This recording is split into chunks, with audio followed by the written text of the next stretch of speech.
Dr. Zorba Pastor just told us, eating cruciferous vegetables after a breast cancer diagnosis can dramatically improve survival. So let's whip up some tasty cruciferous dishes with UW Nutritionist Donna Weihofen. Thanks for being with us. So women that have breast cancer, they go on to this, eat more of this kind of food, they have less chance of getting cancer. This was a study of Chinese women. It was over 4,000 women. And women who had breast cancer and ate more cruciferous vegetables decrease their risk of the cancer coming back. So that's why we're tying it into breast cancer and this race for the cure. Cruciferous is what? These are all this broccoli, cauliflower, cabbage, anything with a flower that's in the shape of a cross, the plant itself. And so it happens to be white cauliflower, green broccoli. What's not here is kohlrabi and radishes and kale.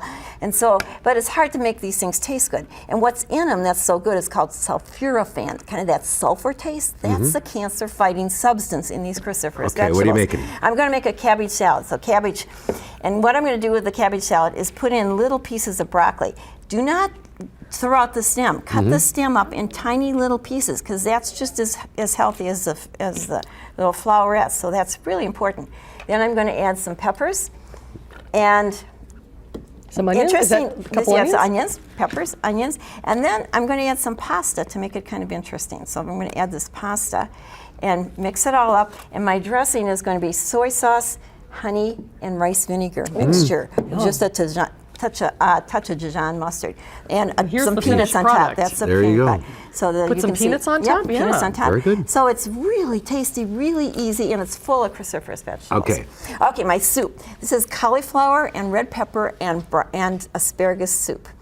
And what I did was cook it, and then I used my immersion blender and blended it so that there's some lumps and bumps, but it's not just big hunks of cauliflower.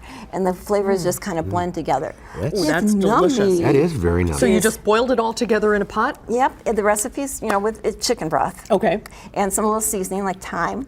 And so here's my salad and soup. But also I have to have something because you gotta have something sweet. I know, a little bit. So I made something healthy sweet, rhubarb bread. I love rhubarb. I love rhubarb bread. And this recipe is special because look at the top of the bread. It has a little butter sugar topping that you put on before you bake it. Which is nice with the tartness of the rhubarb. Yes, and it makes it really good.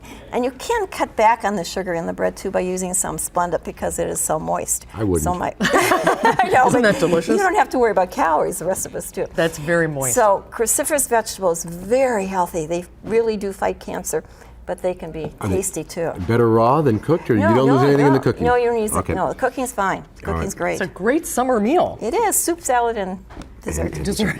All the recipes online at Channel 3000. They're online right now. Thanks, Donna. Thank you, Donna.